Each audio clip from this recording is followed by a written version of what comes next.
Assalamualaikum, dear students. Today's lecture is about the topic number 1.2, that is the evolution of the scientific ideas paradigm, right? So आज हम cover करेंगे topic number 1.2. Last lecture में हमने topic number 1.1 cover किया था, that is about the principles and the methods of chemistry. So आज हम start करते हैं एवोल्यूशन से. So without wasting a time हम इसको स्टार्ट करते हैं. Evolution of the scientific ideas paradigm concept बहुत ईजी है. आपने अपना कोशिश करनी है, आपका मेजर एजेंडा लेक्चर के स्टार्ट से यही होना चाहिए कि आपने अपने कॉन्सेप्ट्स को क्लियर करना है. क्योंकि नोट्स तो आपको वैसे भी अवेलेबल है मेरे पास, तो नोट्स मैं आपको दे दूंगी, आपको पीडीएफ फॉर्म मिल जाएंगे, आप वहां से इसको क्रेमिंग कर लेंगे, ठीक है. लेकिन अगर आपके कॉन्सेप्ट्स क्लियर नहीं होंगे तो फेडरल बोर्ड के जो न्यू एसिलोबेस्ड पॉलिसी आई है उसके अकॉर्डिंग आप पेपर्स अपने एग्जाम्स प्रॉपरली नहीं कर सकते, ठीक है. आप गुड ग्रेड्स वहां पे अचीव नहीं कर पाएंगे. तो आपने डे वन से अपना यही एम रखना है कि आपने कॉन्सेप्ट्स को क्लियर करना है. सो अब हम मूव करते हैं अपने टॉपिक पे, that is the evolution of the scientific ideas paradigm. Now हम अंडरस्टैंड करते हैं like what is a scientific paradigm. A scientific paradigm is a set of ideas, methods, and rules that guides how the scientists understand the natural world, how the scientists conduct the research, and how the scientists interpret the discoveries. ठीक है. Scientific paradigm ये होता है, एक कुछ set of ideas होते हैं, कुछ सेट ऑफ मेथड्स होते हैं और रूल्स होते हैं जो कि गाइड करते हैं साइंटिस्ट को कि उन्होंने रिसर्चेस कैसे करनी है, उन्होंने न्यू न्यू डिस्कवरीज कैसे करनी है, और उन्होंने नेचुरल वर्ल्ड को अंडरस्टैंड कैसे करना है, उन्होंने जो है वो अपने कॉन्सेप्ट को कैसे कन्वे करना है. बाकी जो हम कहते हैं उनकी जो सराउंडिंग में जो पीपल्स हैं उनको. So this is called the paradigm. Paradigm actually एक सेट ऑफ आइडियाज होते हैं, मेथड्स होते हैं, रूल्स होते हैं साइंटिस्ट के लिए कि उन्होंने कैसे रिसर्च को कंडक्ट करना है, कैसे वो एक्सपेरिमेंट्स परफॉर्म करेंगे, कैसे वो उनकी अपनी डिस्कवरीज को इंटरप्रेट करेंगे, कैसे वो नेचुरल वर्ल्ड को अंडरस्टैंड करेंगे. तो ये कुछ सेट ऑफ आइडियाज होते हैं जो साइंटिस्ट के लिए होते हैं, ठीक है. साइंटिस्ट को हेल्प करते हैं ये आइडियाज, ये कुछ रूल्स होते हैं जो साइंटिस्ट के लिए होते हैं.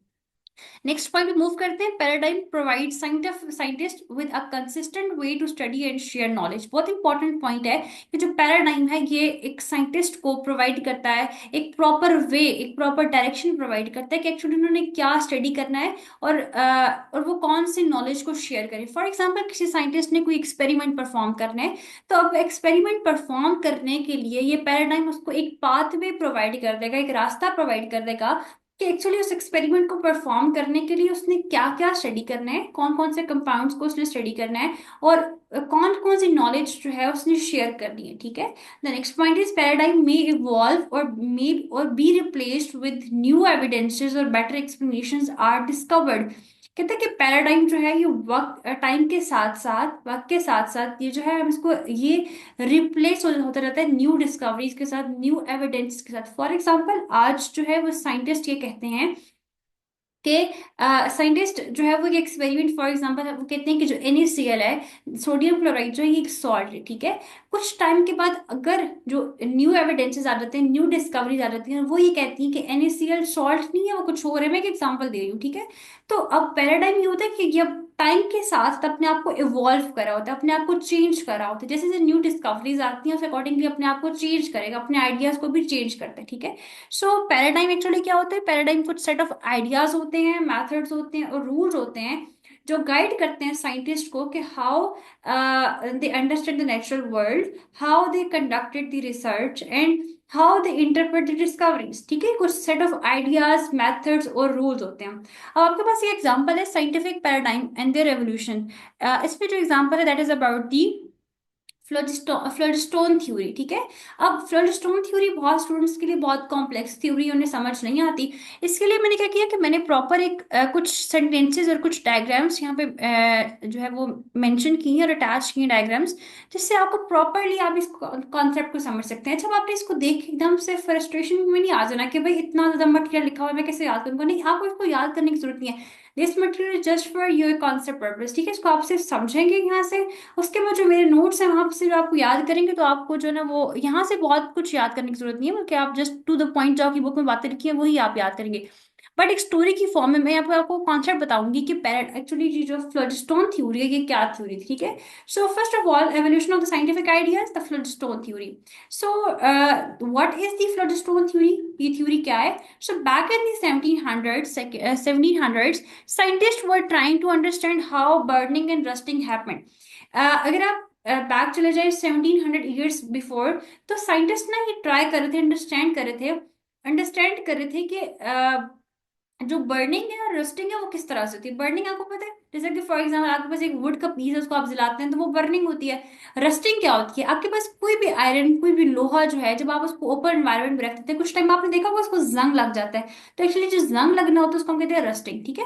सो 1700 ईयर्स बैक साइंटिस्ट ये ट्राई कर रहे थे अंडरस्टैंड करना कि बर्निंग और रस्टिंग कैसे होती है। They come up with one idea called as the phlogiston theory. तो जब ये लोग अंडरस्टैंड कर रहे थे ना कि बर्निंग और रस्टिंग क्या होता है, तब उनको उनके माइंड में एक आइडिया आया था जिसको उन्होंने नेम दिया था फ्लोजिस्टोन थ्योरी का। अब हम स्टडी करते हैं कि फ्लोजिस्टोन थ्योरी एक्चुअली क्या है। According to this theory, anything that could burn had a special invisible substance inside it called as the phlogiston, ठीक है। इस थ्योरी के अकॉर्डिंग बहुत एनीथिंग दैट कुड बर्न, कोई भी ऐसी चीज जो बर्न हो सके, जो जल सके, had a special invisible substances inside it called as the phlogiston। जब वो बर्न होती है ना तो उसके अंदर कुछ इनविजिबल सब्सटेंसेस होते हैं जिसको हम कहते हैं phlogiston. When something burn it was thought to release phlogiston into the air. वो कहते हैं कि जब भी कुछ चीज बर्न होती है ना तो वो फ्लोजिस्टोन रिलीज करती है एयर के अंदर। अच्छा, अब हम इसको इमेजिन करते हैं कि फ्लोजिस्टोन साइंटिस्ट के अकॉर्डिंग क्या था। फॉर एग्जाम्पल, अगर आप वुड को बर्न करते हैं, आपके पास एक पीस ऑफ वुड, आप इसको बर्न करते हैं, जब इसको वुड को बर्न करते हैं तो कुछ ना, आपने वैसे भी देखा होगा कि अगर आप किसी एक पेज को जलाते हैं, किसी एक पेज को बर्न करते हैं, तो कुछ small black black ashes type pieces जो ना वो एयर में रिलीज हो जाते हैं, होते हैं ना। तो उसको साइंटिस्ट ने नेम दिया था फ्लोजिस्टोन का, ठीक है। तो साइंटिस्ट कहते हैं कि जब भी आप किसी चीज को बर्न करते हैं तो कुछ इनविजिबल सब्सटेंसेस जो हैं वो ना एयर के अंदर इवॉल्व होते हैं, एयर के अंदर रिलीज होते हैं, जिनको उन्होंने नेम दे दिया था फ्लोजिस्टोन का। अब ये एग्जांपल थी कि इफ वुड वाज बर्निंग, अगर वुड को बर्न किया जाए, people believe it was getting rid of its phlogiston. तो अगर आप बर्न करते हैं किसी वुड को तो आपको एयर में, अपनी सराउंडिंग में हर तरफ फ्लोजिस्टोन नजर आएंगे, ठीक है। वो जो एशेज होते हैं ब्लैक ब्लैक से, वो नजर आएंगे। एंड व्हेन मेटल रस्टेड, और अगर आप किसी मेटल को रस्ट करते हैं, मीन्स अगर किसी मेटल को जंग लग जाता है, आपने ओवन में रख दिया, उसको जंग लग जाता है, they thought it was because it was losing phlogiston and taking in something called as the dephlogisticated air, ठीक है। अब इसका कॉन्सेप्ट ये कहते हैं कि अगर आप किसी मेटल को कोई मेटल अगर रस्ट होता है, मीन्स अगर फॉर एग्जांपल अगर आप ये कहते हैं कि एक स्टील का पाइप है और उसको आपने अपने घर में एक ओपन एनवायरनमेंट में रख दिया है, ठीक है। इमेजिन करें, ठीक है, आपकी डे लाइफ एग्जांपल है ना। चीजों को अपनी डेली लाइफ से अगर आप इमेजिन करेंगे तो कॉन्सेप्ट्स को अंडरस्टैंड करना बहुत इजी हो जाएगा आपके लिए। एक मेटल है, उसको अगर आप जो है वो एक ओपन एनवायरनमेंट में रख देते हैं, किसी भी स्टील की फॉर एग्जाम्पल पाइप को आप रख देते हैं, और बारिश का पानी भी उस स्टील के ऊपर आ रहा है, बाकी भी ओपन एनवायरनमेंट में उसके एयर हो गया या जो गर्मी सर्दी हर चीज की पड़ी है, तो क्या होता है कुछ टाइम बाद उसको आप देखते हैं, जब आपने बहुत टाइम उसको टच नहीं किया होता, उसको आपने देखा नहीं होता, कुछ टाइम बाद जब आप जाते हैं उस जगह पे, आप देखते हैं कि उसको जंग लग चुका होता है, ठीक है। ऐसा ही होता है ना। तो साइंटिस्ट ने कहा था कि जब कोई भी मेटल रस्ट होता है, मीन्स कि जब मेटल को जंग लग जाता है, तो वो क्यों लगता है? Because it was losing phlogiston and taking in something called as the dephlogisticated air. इसका मतलब ये होता है कि वो अपना प्रोजेस्टेरोन रिलीज कर देता है, अपने अंदर से कुछ बर्निंग मटेरियल को रिलीज करता है, और रिजल्ट में क्या होता है कि कुछ चीजें अपने अंदर इंटर कर लेते हैं, ठीक है। इसको हम कहते हैं डीफ्लोजिस्टिकेटेड एयर। मीन्स के जो डीफ्लोजिस्टिकेटेड एयर है वो अपने इनसाइड ले जाता है, ठीक है, और अपने अंदर से जो ना फ्लोजिस्टोन को, वो बर्निंग ऐश को रिलीज कर देता है। तो इसीलिए जो ना वो मेटल रस्ट होता है, मेटल को जंग लगता है। अब प्रॉब्लम क्या था इस थ्योरी के साथ? ये एक साइंटिस्ट की थ्योरी थी, ठीक है। लेकिन अब इस थ्योरी के साथ प्रॉब्लम क्या था कि बट प्रॉब्लम ये था कि there was a problem, this theory couldn't explain everything clearly. Scientist ने इस थ्योरी में ना, फ्लोजिस्टोन थ्योरी में सब कुछ क्लियरली एक्सप्लेन नहीं किया था। For example, when metals burn और रस्टेड, जब कोई मेटल बर्न होगा या रस्ट होगा या इसको जंग लगेगा, they actually gain weight instead of losing something. तो एक्चुअल हो ये रहा था कि देखिए फ्लोजिस्टोन वहां से रिलीज हो रहा है, मीन्स के कुछ एशेज उससे रिलीज हो रहे हैं, निकल के जा रहे हैं। तो आप क्या इमेजिन करते हैं कि होना क्या चाहिए? होना ही चाहिए कि उसका जो वेट है वो लूज हो जाए। डेफिनेटली जब उसमें से कुछ निकलेगा तो वेट को तो कम होना चाहिए था ना। लेकिन एक्चुअल में क्या होता है कि वेट गेन हो रहा था। अब साइंटिस्ट ने इसको एक्सप्लेन नहीं किया था कि वेट क्यों गेन होता है। जबकि इसको तो रूल होना चाहिए था that didn't make sense if the phlogiston was being released. तो अगर फ्लोरोस्टोन रिलीज हो रहा है, उसमें से निकल के जा रहा है, तो फिर वेट गेन क्यों हो रहा है? वेट तो रिलीज होना चाहिए था। अब ये प्रॉब्लम था इस थ्योरी के साथ, साइंटिस्ट इसको एक्सप्लेन नहीं किया था। क्या हुआ, न्यू साइंटिफिक पैराडाइम, एक न्यू पैराडाइम आ गया था, एक न्यू कॉन्सेप्ट आया था। Then came with a French scientist name Antoine. he did careful experiment, उन्होंने careful experiment परफॉर्म किया था and proved that burning happens not because of phlogiston, कि burning इसलिए नहीं होती कि उसमें से phlogiston रिलीज होता है, but because of the chemical reaction with the oxygen। burning तब होती है कि अगर आप उस चीज का जो रिएक्शन है वो ऑक्सीजन के साथ करवाएं। फॉर एग्जाम्पल, अगर मैं वुड का रिएक्शन ऑक्सीजन के साथ करवाऊंगी तो इन रिजल्ट बर्निंग परफॉर्म होगी। बर्निंग इसलिए नहीं होती कि जो है वो अगर हम ही कहते हैं कि उसमें से प्रोजेस्टेरोन रिलीज हो रहा है, एस्ट्रोजन रिलीज हो रहा है, तो बर्निंग हो रही है। नो, बर्निंग इसलिए नहीं थी, बर्निंग इसलिए होती है एक्चुअली, अगर आप किसी भी सब्सटेंस को, फॉर एग्जांपल वुड है, इसका आप रिएक्शन करवाते हैं ऑक्सीजन के साथ, तो इन रिजल्ट बर्निंग होती है। ये एक फ्रेंच साइंटिस्ट ने ये केयरफुल अपना एक्सपेरिमेंट परफॉर्म किया था और इस बात को प्रूव किया था उसने।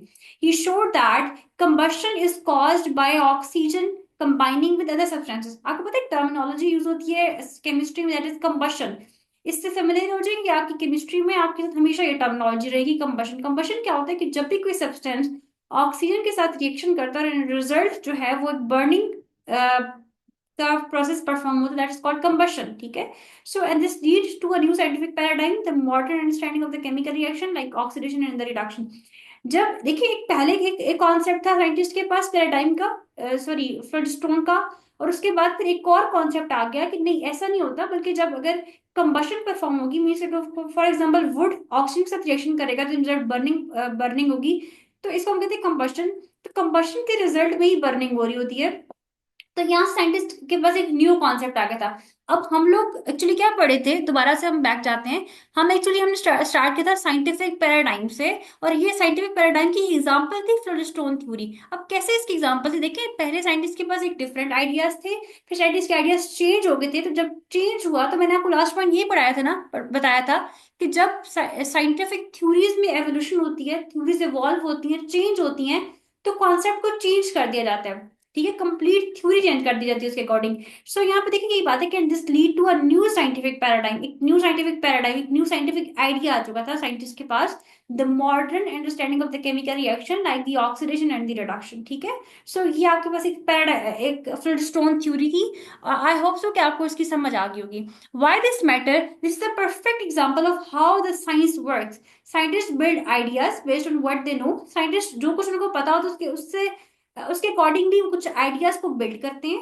बट एज न्यू एविडेंसेस कम इन, जैसे जैसे ही नए आइडियाज, नए एविडेंसेस आते हैं, those ideas can be change. तो वो आइडियाज जो पुराने आइडियाज थे वो चेंज हो जाते हैं।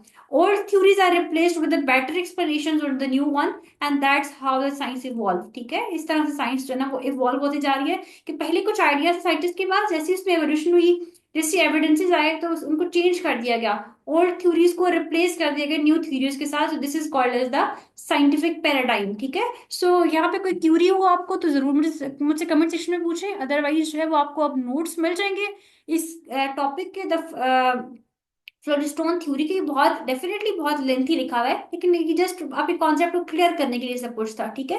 अब जो नोट्स मिलेंगे उसमें टू द पॉइंट वही पॉइंट्स होंगे जो आपकी बुक में लिखे होंगे, लेकिन इनको आप अब इजीली अंडरस्टैंड कर लेंगे बिकॉज आपको कॉन्सेप्ट समझ आ चुका है।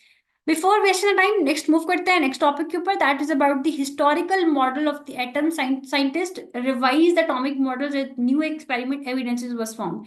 अच्छा, अब कुछ हिस्टोरिकल मॉडल्स है एटम के। यहाँ पे भी एक्चुअली हम ये देख रहे हैं कि जैसे जैसे न्यू एविडेंसेस आते हैं तो साइंटिस्ट ने अपने मॉडल्स को टाइम के साथ साथ चेंज किए। ठीक है। So first model is the plum pudding model. ठीक है, प्लम पुडिंग मॉडल जो है ये मॉडल प्रेजेंट किया गया था 1904 में, और इसके जो ऑथर थे या साइंटिस्ट थे वो कौन थे, जे डॉट जे थॉमसन इसके साइंटिस्ट थे। ठीक है। अच्छा, अब प्लम पडिंग मॉडल क्या होता है? प्लम पडिंग मॉडल ये होता है कि atoms are like pudding with negatively charged electrons in a positively charged soup। ठीक है। इसके लिए मैंने एक नीचे ग्रीन में एक स्टेटमेंट लिखी है जो आपको, इससे आप इजीली अंडरस्टैंड कर सकते हैं कि प्लम पडिंग मॉडल क्या था। जे थॉमसन ने ये बताया, कहा था कि atoms was a ball of a positively charge and the negative and the electrons, आपको पता है ना इलेक्ट्रॉन्स क्या होते हैं, इलेक्ट्रॉन्स नेगेटिव चार्ज होते हैं, नेगेटिव चार्ज स्पीशीज को हम लोग कहते हैं electrons, they were stuck inside it, ठीक है। वो कहते हैं कि एटम जो है, उसने स्ट्रक्चर बताया एटम का, उसने कहा कि एटम जो है, एटम को जो मॉडल बता रहा है, वो कहते हैं कि जो एटम है ना, वो एक बॉल है पॉजिटिवली चार्जेस की, ठीक है। उसमें उसमें एक पॉजिटिव चार्ज है, मतलब एक पूरी पॉजिटिव चार्ज बॉल है, और उसमें इलेक्ट्रॉन स्टक हुए हैं। देखिए आपके पास कुछ एग्जांपल मैंने यहाँ पे पिक्चर अटैच की, जिससे आप इजीली अंडरस्टैंड कर सकते हैं। देखिए अब ये आपके पास एक एटम जो है, एक बॉल है, पॉजिटिव चार्ज बॉल है, ठीक है, और उसमें नेगेटिव चार्जेस स्टक हुए हैं। देखिए आपको नजर आ रहा है, नहीं ये सब नेगेटिव चार्जेस हैं, ये स्टक हुए हैं इसके अंदर, यहाँ पे भी एक नेगेटिव चार्ज है, ये भी नेगेटिव से, ये सब नेगेटिव चार्जेस आपको नजर आ रहे हैं। अच्छा एक और एक पिक्चर देखते हैं इसकी, तो आप भी देखिए कि प्लम पडिंग मॉडल जो है उसमें क्या कहते हैं कि आपके पास एक बॉल है पॉजिटिव चार्जेस की, लेकिन उसमें नेगेटिव पॉजिटिवली चार्ज पहले से पड़े हुए हैं, और उसमें नेगेटिवली चार्ज साइड जो है उस पर जाके स्टक हो चुकी है, ठीक है। तो ये इसको कहते हैं प्लम पडिंग मॉडल। अब इसको प्लम पडिंग मॉडल क्यों कहा जा रहा है, क्योंकि साइंटिस्ट ने इसको एक एग्जाम्पलीफाई किया इस तरह से कि वो कहते हैं कि atoms are like pudding with negative charge electrons, pudding की तरह है वो, और वो नेगेटिव, जैसे कि आपको पता है ना केक की भी पुडिंग होती है, उस तरह से ये पुडिंग है, और ये नेगेटिव चार्ज जो है ये इनसाइड द एटम जो है ये स्टक हुए हैं with a positive charge soup. For example एक सूप है, सूप के अंदर जो उसके अंदर उसमें जो इंग्रेडिएंट्स होते हैं वो आप समझे कि वो आपके नेगेटिव चार्ज इलेक्ट्रॉन, तो उसके अंदर जाके ना वो स्टक हुए हैं। सेकंड मॉडल देखिए क्या है, रदरफोर्ड मॉडल, जो कि प्रेजेंट किया गया 1911 के अंदर, उसके जो scientist that is the Ernest Rutherford. अच्छा अब अर्नेस्ट रदरफोर्ड के कॉन्सेप्ट क्या था, उन्होंने कहा था कि gold foil experiment showed atoms have a dense positively charged nucleus with electrons orbiting it. अब ये है आपकी बुक की स्टेटमेंट, लेकिन हम इसको अंडरस्टैंड करते हैं इजिएस्ट वे में, ताकि आपको ये बात समझ आ जाए। रदरफोर्ड मॉडल ने एक एक्सपेरिमेंट परफॉर्म किया था, इसको हम कहते हैं गोल्ड फॉइल एक्सपेरिमेंट। उस एक्सपेरिमेंट के रिजल्ट में उन्होंने कंक्लूड किया था कि atoms have a dense positively charge nucleus with electrons orbiting it, कि एटम का एक मॉडल इस टाइप का है कि उसमें एक पॉजिटिवली चार्ज न्यूक्लियस है, सेंटर में एक न्यूक्लियस है, और इलेक्ट्रॉन्स जो हैं वो ऑर्बिटिंग, इलेक्ट्रॉन्स इसके बाहर में, इसके साइड साइड पे इलेक्ट्रॉन्स प्रेजेंट है, ठीक है। So instead of the whole atom being a ball of a charge, he saw that most of the atom is empty space. उसने कहा था कि इंस्टेड के कंप्लीट जो एटम है वो एक बॉल ऑफ चार्ज होगा, मीन्स कंप्लीटली चार्जेस से फिल हुआ हो, ऐसा नहीं है, बल्कि उसने देखा था, रदरफोर्ड ने देखा था मॉडल में, एटम के मॉडल में, कि एटम उस पे बहुत सी एम्प्टी स्पेसेस हैं, एटम के अंदर बहुत सी एम्प्टी स्पेसेस है। The positive charge is all pack into a टिनी centre the nucleus, जो पॉजिटिव चार्जेस है वो सेंटर के अंदर, ठीक है, आपको पता है ना इस बात का, तो सेंटर के अंदर जो है ना, यहाँ पे प्रेजेंट है सारे, जो कि पैक्ड हुए हैं एक पैक्ड हुए कवरिंग से, ठीक है, उसको हम कहते हैं nucleus. And the electrons move around it, और जो इलेक्ट्रॉन्स है वो इसके सराउंडिंग में मूव करें, ठीक है, यहाँ पे इलेक्ट्रॉन्स प्रेजेंट है, नेगेटिवली चार्ज इलेक्ट्रॉन्स प्रेजेंट जिसके सराउंडिंग में मूव करें। सो now the atom looked more like, अब पहली एक थ्योरी थी, प्लम पॉडिंग मॉडल थी, जे थॉमसन की, उसमें कुछ चेंजिंग्स आए, रदरफोर्ड ने अपनी थ्योरी दे दी उसके बाद 1911 के अंदर। उसने कहा कि एटम जो है वो इस टाइप का स्ट्रक्चर है कि सेंटर में एक न्यूक्लियस है जिसमें पॉजिटिवली चार्जेस जो है वो पैक्ड हुए हैं, और उसके सराउंडिंग में नेगेटिव चार्जेस हैं। So now the atom looked more like a mini solar system with the nucleus at the center and the electrons orbiting it. अच्छा अब इसके बाद एक और भी मॉडल आया, that is called as the Bohr's model and the quantum model, ठीक है। अच्छा इससे पहले हम लोग रदरफोर्ड मॉडल जो है उसको देख लेते हैं। देखिए रदरफोर्ड मॉडल ये था आपके पास, this is the Rutherford model, जिसके अकॉर्डिंग सेंटर में जो है एक पॉजिटिवली चार्ज न्यूक्लियस है, उसके सराउंडिंग में जो है वो नेगेटिव चार्जेस प्रेजेंट है, ठीक है, इस तरह से। अब एक और डिस्कवरी हुई थी, एक और मॉडल आया था हमारे पास, that is called is the Bohr atomic model, जो एक न्यू एवोल्यूशन लेकर आया था रदरफोर्ड मॉडल के अंदर, ठीक है। उसने एटम के मॉडल को और भी क्लियर कर दिया। Later the Niels Bohr's improve the model, Niels Bohr scientist थे, इन्होंने मॉडल को और इम्प्रूव कर दिया था। He said that electrons don't just move randomly, they move in a specific energy levels or the shells, like planets orbiting in a fixed path. This was the Bohr model. देखिए एक Rutherford ने कहा था कि centre में एक nucleus है, उसमें पॉजिटिव चार्जेस प्रेजेंट होते हैं, और साइड पे इलेक्ट्रॉन्स हैं जो उसके साइड पे ऑर्बिट पे होते हैं, ठीक है, यहाँ पे रिवॉल्व करे होते हैं। अब बोहर ने कहा कि बात यहाँ तक ठीक है कि सेंटर में न्यूक्लियस है, न्यूक्लियस में पॉजिटिव चार्जेस हैं, लेकिन ये बात करेक्ट नहीं है कि इलेक्ट्रॉन्स ऑर्बिट में होते हैं। एग्जैक्टली इलेक्ट्रॉन ऑर्बिट में होते हैं, लेकिन ये स्पेसिफिक एनर्जी लेवल्स और शेल्स में होते हैं, ठीक है। ये बात आपने अपने 9th ग्रेड में पढ़ चुके होंगे कि सेंटर में न्यूक्लियस होता है कि यहाँ पे हमारे पास शेल्स होते हैं, ठीक है। जैसे हम कहते हैं कि फॉर एग्जांपल फर्स्ट शेल में 2 इलेक्ट्रॉन्स होते हैं, सेकंड में 8 इलेक्ट्रॉन्स होते हैं, इस तरह उसने कहा था कि जो इलेक्ट्रॉन्स है ये प्रॉपरली शेल्स बने हुए, उन शेल्स के अंदर इलेक्ट्रॉन्स होते हैं. So just he said electrons don't just move randomly, electron randomly move नहीं करते, they move in a specific energy levels or shells like planet orbiting in fixed path. उनको कहते, this was the Bohr model. So even later scientists developed in the quantum model. कुछ time बाद Bohr model के बाद एक quantum model भी आ गया था, which added more details. It explained, यानी क्वांटम मॉडल ने एक्सप्लेन किया था how the electrons don't always move in a fixed path but in areas called orbitals. उसने एक्सप्लेन किया था कि कैसे इलेक्ट्रॉन जो हमेशा एक फिक्स्ड पाथ के अंदर ही जो है वो रिवॉल्व कर रहे होते हैं, उनको हम लोग ऑर्बिटल्स कहते हैं. कि बाहर क्यों नहीं जाते, ठीक है, बाहर क्यों नहीं निकल रहे उन शेल्स, उन एनर्जी लेवल से बाहर क्यों नहीं जाते, हमेशा यूनी फिक्स्ड पाथ्स के अंदर फिक्स्ड ऑर्बिटल्स में ही क्यों रिवॉल्व कर रहे होते हैं. तो एक फर्दर क्वांटम मॉडल था, ठीक है, कि आपको क्वांटम मॉडल उन्होंने आपकी बुक में नहीं दिया क्या, इसको आप अंडरस्टैंड करें फर्दर, ठीक है. सो ये था एक बोहर मॉडल जिसने बताया था कि सेंटर में न्यूक्लियस है और न्यूक्लियस में पॉजिटिवली चार्ज प्रोटॉन्स पड़े हुए, न्यूट्रॉन्स पड़े हुए हैं. और सेंटर में आपके पास जो है वो कुछ प्रॉपर शेल्स हैं, ऑर्बिटल्स हैं जिनमें इलेक्ट्रॉन्स जो है वो रिवॉल्व कर रहे हैं प्रॉपरली. इलेक्ट्रॉन रिवॉल्व देखिए रदरफोर्ड का मॉडल, उसमें इलेक्ट्रॉन्स प्रॉपरली रिवॉल्व, उसके प्रॉपर शेल्स और ऑर्बिटल्स नहीं है. लेकिन बोहर मॉडल में आज क्या हुआ कि प्रॉपर शेल्स और ऑर्बिटल्स आ गए, ठीक है. सो यहाँ तक का जो कॉन्सेप्ट था वो था आपके पास मॉडल्स का आइटम के. अब इसकी भी नोट्स आपको चाहिए होंगे तो इंशाल्लाह कंप्लीट चैप्टर के नोट्स जो है वो इंशाल्लाह कल तक अवेलेबल होंगे व्हाट्सएप नंबर पे. मैं डिस्क्रिप्शन में नंबर ऐड कर दूंगी. जिन स्टूडेंट्स को नोट्स चाहिए होंगे तो वो मुझे कांटेक्ट करें और मुझसे जो नोट्स हैं वो ले लें, ठीक है. अच्छा, इसके बाद क्या होता है हमारे पास, the next one is the periodic table.